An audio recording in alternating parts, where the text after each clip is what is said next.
Hi guys, welcome to my channel. Today I'm going to be unboxing the iPhone 12 Pro. Okay, so I'm just going to be taking off the nylon bit thing.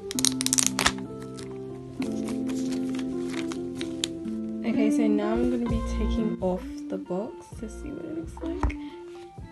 Oh my gosh, it's literally like so pretty. Look at the camera. My mum got this phone in gold, so yeah.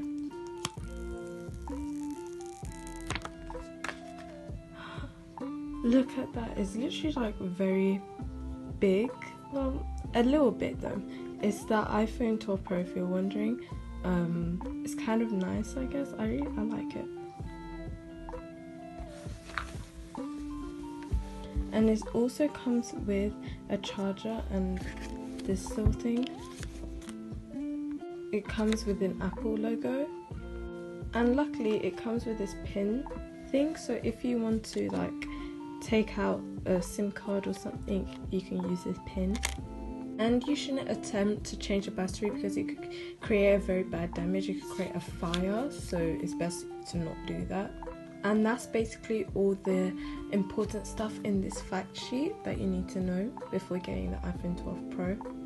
The width of the iPhone 12 Pro is about 3 inches and the length is about nearly 6 inches if you were wondering. Thank you guys so much for watching today's video. Make sure to like and subscribe if you enjoyed. Bye!